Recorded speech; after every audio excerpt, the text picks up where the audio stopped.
A young man in our college group shared a quote with me last week. I don't know where the quote originated, but the quote says, "Fear says what if, faith says even if."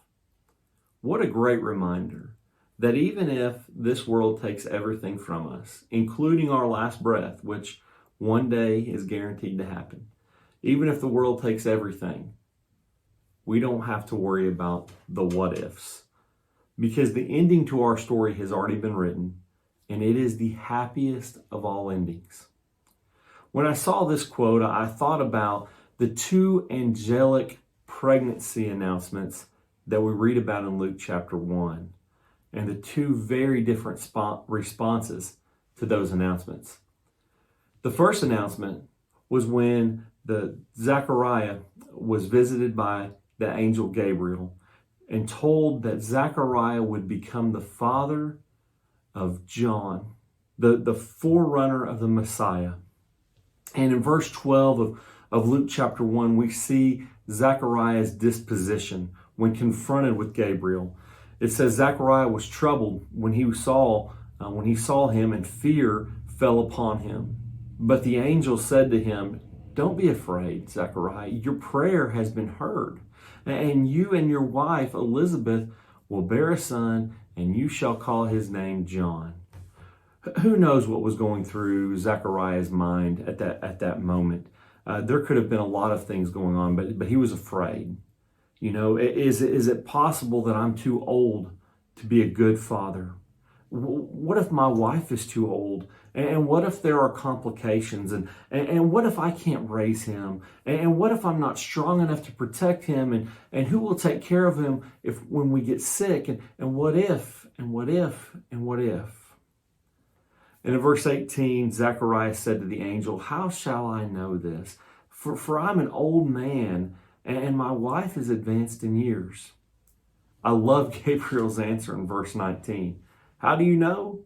Because look who's standing in front of you. I'm Gabriel. I am Gabriel. That's how you know.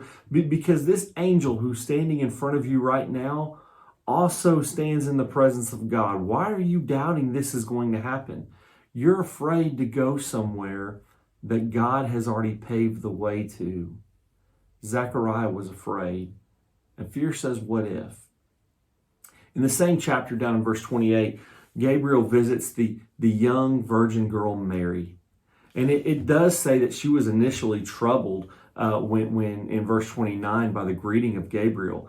But she was more afraid of what the nature of the message was going to be. Kind of like when your boss stops by your office and says, "Hey, we need to talk later." And so in verse 30, Gabriel tells Mary, "Don't be afraid, Mary. You found favor with God." And Gabriel goes on to tell Mary that she will bear the Son of God. And in verse 34, Mary asks the question, "How can this be since I am a virgin?" Zechariah asks, "How will I know?" Mary asks, "How are you going to do it?" Mary had a whole different series of thoughts going through her mind when she's hearing about what's going to happen. Even if people in the community draw their own conclusions, even if people decide to call me names, even if Joseph decides to leave me, even if my parents don't believe me and disown me, even if no one believes me, this is my service to God. What about us? There's a lot of things to be afraid of right now, aren't there?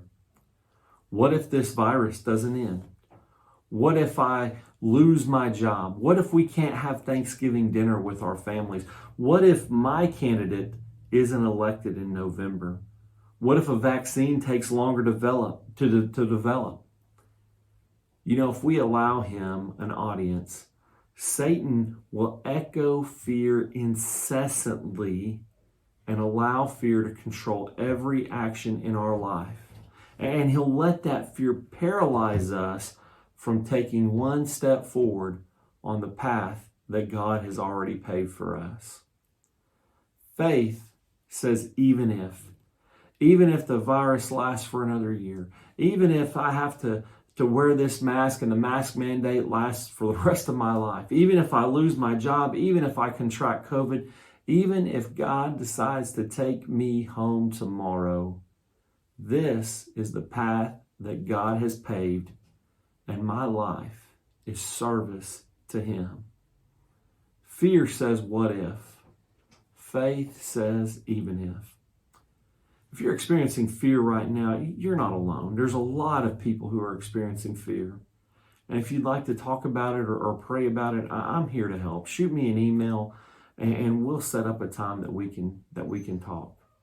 I love you all. Have a great day.